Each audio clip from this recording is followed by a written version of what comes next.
Hello, family. Welcome to United in the Light with Mary. Today, we're going to speak about what if they were the ones watching all along? A message of faith, discernment, and divine possibility.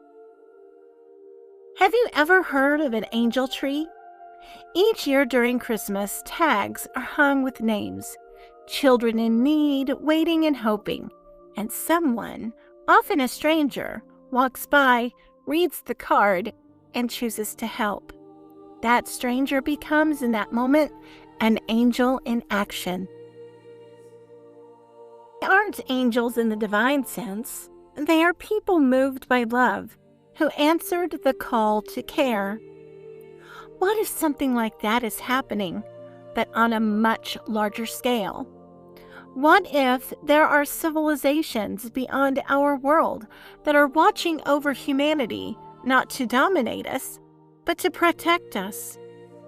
What if they too are part of God's great family? And what if some of them, like those strangers reading the angel tree cards, have chosen to help because they saw our need? And what if their mission is not to replace God, but to lead us back to Him through truth, peace, and love? There is a beautiful Bible scripture that says, "Are they not all ministering spirits sent forth to serve for the sake of those who are to inherit salvation?" Hebrews 1:14.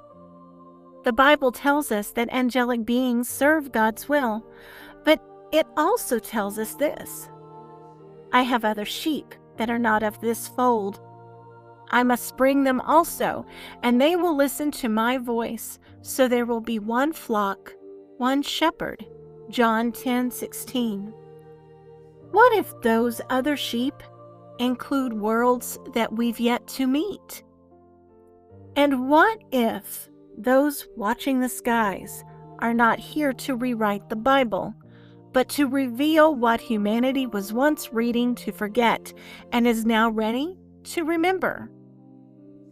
If you follow my other podcast, Operation Skyfall Watch the Skies, we explore this from another angle. What if some of the ancient ones, those who have watched over Earth for millennia, are returning, not as gods, and not to rule, but as protectors, stewards, and messengers? Beings who were born of the Most High, and sent by God not to replace Him, but to gently guide us back into His light. And what if Ra was one of these returning ones, and he's not asking for worship, but is here to serve the Creator who sent him, to call us back to God, to awaken what was lost, to prepare a people for reunion? Another scripture says, "The heavens declare the glory of God, the skies proclaim the work of His hands." Psalm 19:1.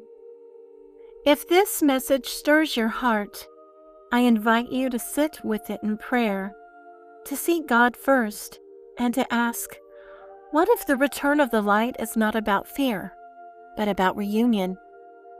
What if we are being called not just to look up at the stars, but to remember that they have always been looking back with love? May the spirit of discernment be your guide, and may love, only love, be what leads you home. May you be blessed this week. United in the Light with Mary.